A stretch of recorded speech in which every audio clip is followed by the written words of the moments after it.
ગુજરાતમાં ખાલી પડેલી વિધાનસભાની વિસાવદર અને કડી બેઠકની પેટા ચૂંટણીની જાહેરાત પહેલા જ કોંગ્રેસ અને આમ આદમી પાર્ટી વચ્ચે તલવારો ખેંચાય છે.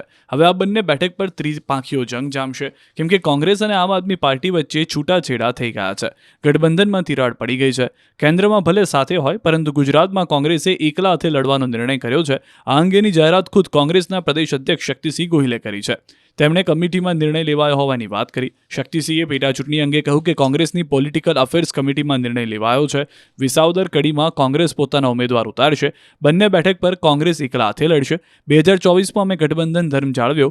રાષ્ટ્રીય સ્તરે અમારું ગઠબંધન છે, પરંતુ ગુજરાતમાં ત્રીજી પાર્ટી સફળ ન થઈ શકે, એટલે વિસાવદર કડી બંને બેઠક પર કોંગ્રેસ એકલા હાથે લડશે. ગઠબંધન તૂટતા જ આમ આદમી પાર્ટી પણ કોંગ્રેસના વિરોધમાં ખુલીને આવી ગઈ.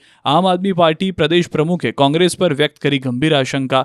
ઈસુદાન ગઢવીએ કોંગ્રેસને તીખા ટોણા માર્યા. કોંગ્રેસના નિર્ણય પર શંકા છે.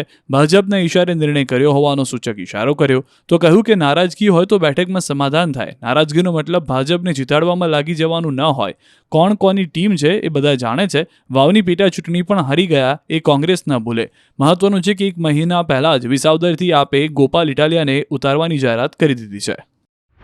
ગુજરાતીઓના હિતમાં કોંગ્રેસ પક્ષે નક્કી કર્યું છે કે વિસાવદર અને આ બંને બેઠકો કોંગ્રેસ પક્ષ પોતાના સિમ્બોલ પર મજબૂતીથી જીતવા માટે લડશે.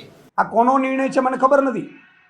અમે સાંભળ્યું છે રાહુલ ગાંધીજીએ કહ્યું હતું કે ભાઈ ઘણા નેતાઓ કોંગ્રેસના એવા છે કે જે ભાજપની બી વિકલ્પ તરીકે કામ કરે છે. એમનો છે કે કોનો નિર્ણય છે ખબર નથી, પરંતુ એક વાત બહુ ક્લિયર છે, ગુજરાતની જનતા એ મન બનાવીને બેઠી છે. વિસાવદરની જનતા મન બનાવીને બેઠી છે કે કોઈ પણ રીતે ભાજપને હરાવો. QR કોડ સ્કેન કરો અને ડાઉનલોડ કરો News 18 એપ. મેળવો ગુજરાત અને દેશ દુનિયાની પળે પળની અપડેટ્સ.